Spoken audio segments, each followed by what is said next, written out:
Brent Hinds, the former lead guitarist of the acclaimed heavy metal group Mastodon, was killed in Atlanta overnight. The news spread like wildfire across music communities worldwide, striking not just fans but countless musicians who had come to respect his raw creativity and undeniable mark on heavy music. Police confirmed that Hinds, 51, died late on Wednesday after his Harley-Davidson motorcycle collided with a BMW SUV whose driver failed to yield while making a turn. Crash occurred at about 11:35 p.m. and while emergency responders were quick to arrive, the injuries were too severe. The Fulton County Medical Examiner's Office later confirmed his death, leaving the music world in shock as tributes poured in from every corner.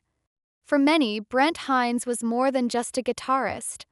He was a figure who embodied the strange mix of rebellion, eccentric artistry, and relentless pursuit of sound that defines heavy music. His life was filled with contradictions, fame and frustration, camaraderie and conflict, artistry and chaos, and his sudden death brought all those layers to the surface, forcing both fans and peers to look back on the complicated, powerful journey that had led him to this moment. Mastodon, the band he co-founded in 2000 alongside bassist Troy Sanders, guitarist Bill Kelleher, and drummer Bran Daylor, released a statement that resonated with deep grief. Posted to Instagram, the band described themselves as being in a state of unfathomable sadness and grief. They wrote, "We are heartbroken, shocked, and still trying to process the loss of this creative force with whom we've shared so many triumphs, milestones, and the creation of music that has touched the hearts of so many. Our hearts are with Brent's family, friends, and fans. At this time, we please ask that you respect everyone's privacy during this difficult time." That statement reflected a painful reality. Despite creative tensions and personal disputes that had played out publicly in recent years, the bond between the musicians of Mastodon was something forged in the fires of creativity and experience. They had risen together from Atlanta's underground to become one of the most important metal bands of the 21st century, and whether their personal relationships were smooth or fractured, the music they made together was undeniable. Earlier this year, Billboard had reported that Mastodon and Hinds had mutually decided to part ways. But Hinds had his own version of events. Earlier this month, he disputed the account, telling interviewers and fans that he had not left voluntarily but had instead been pushed out. His words were sharp, referring to his ex-bandmates as horrible humans. The statement left fans divided, some defending Mastodon as a unit, others rallying around Hinds as an uncompromising artist who had always spoken his truth, even when it was ugly. That conflict only added to the complexity of his legacy. Hinds' career had begun decades before the fame of Mastodon. Born in Alabama, he grew up surrounded by Southern traditions, but his restless nature pulled him into music early.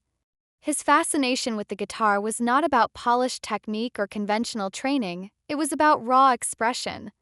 He often admitted he wasn't the kind of guitarist who obsessed over scales or strict practice routines. Instead, his style emerged organically, shaped by jamming, improvisation, and absorbing sounds from a variety of genres, from country to punk to psychedelic rock. This eclecticism would become one of the defining aspects of Mastodon's sound. When Mastodon released their debut album Remission in 2002, the band immediately made waves. Their mix of hardcore aggression, progressive experimentation, and grunge-tinged heaviness caught the attention of metal fans who were tired of formulaic approaches.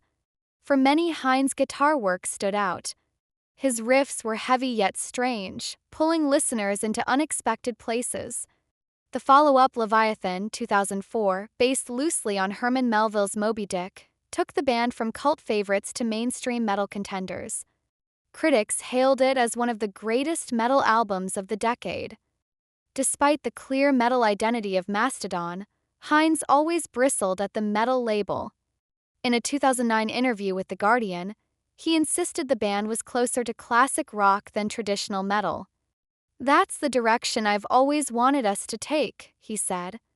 "I never wanted us to be this screaming, lumbering, lots of drum solos band. I always wanted us to be this heavy, psychedelic thing." His words revealed both his vision and his frustration. Hinds saw himself as part of a tradition that included not just Black Sabbath but also Led Zeppelin, Pink Floyd, and Jimi Hendrix, a tradition of bands unafraid to be strange, melodic, and experimental while still grounded in heaviness. That desire for experimentation showed in his side projects. Hinds never confined himself to Mastodon alone. He collaborated with a range of artists and started projects like Fiend Without a Face and West End Motel, where he could indulge in quirkier, more genre-bending ideas. These projects often baffled fans who expected straightforward metal, but for Hinds they were lifelines, ways to express the eccentricities that couldn't fit into Mastodon's framework. His personality, like his music, was unpredictable. Friends and colleagues described him as a prankster, a free spirit, and at times a volatile figure. He could be warm and funny, then suddenly withdrawn or sharp. In interviews, he was notorious for being brutally honest, often to the point of self-sabotage.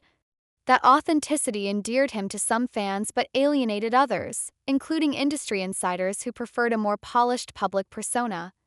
Television gave him a brief, unusual spotlight when he and other Mastodon members appeared in the HBO series Game of Thrones, portraying wildlings in the show's 5th season. Cameo was a fun nod to their cultural relevance and showed how far the band had come since their scrappy early days in Atlanta. For Hinds, the appearance was less about fame and more about the joy of being part of something unexpected. As the years went on, Mastodon continued to release acclaimed records: Blood Mountain 2006, Crack the Sky 2009, The Hunter 2011, Once More Round the Sun 2014, and Emperor of Sand 2017, among others. Each record pushed the band in new directions, and Hinds' fingerprints were always visible in the riffs, melodies, and strange textures. Yet the journey wasn't without struggles. Fame brought pressures, both external and internal. Band tensions simmered, and Hinds' relationship with his bandmates often oscillated between brotherhood and hostility. Still, despite conflicts, Mastodon's success was undeniable. They earned Grammy nominations, critical acclaim, and the devotion of fans worldwide. For many listeners, Hinds' guitar became a kind of signature, recognizable within seconds, a blend of southern twang, psychedelic experimentation, and crushing heaviness. His sudden death has left not just a musical void but an emotional one. Fellow musicians like Dave Mustaine of Megadeth and members of bands across the metal spectrum paid tribute online, describing Hinds as a unique voice who could not be replaced. Fans shared stories of concerts where his solos brought them to tears, or where his antics on stage reminded them that rock music was still about rebellion and joy. For those who knew him personally, the grief is layered with memories of his contradictions. He was both the life of the party and a difficult collaborator, a visionary and a troublemaker, a genius and a human filled with flaws. His story, like that of many rock icons before him, is not one of simple heroism but of messy humanity. As people gathered in Atlanta to leave flowers, candles, and guitars at impromptu memorials, one theme emerged again and again: gratitude. Gratitude for the music he gave, gratitude for the risks he took, gratitude for the way he refused to conform. In the end, that refusal, whether it manifested as clashing with bandmates, making strange side projects, or rejecting labels, was part of what made him unforgettable. The tragedy of Brent Hinds passing on his motorcycle is not just the end of a life but the silencing of a voice that thrived on noise, chaos, and beauty.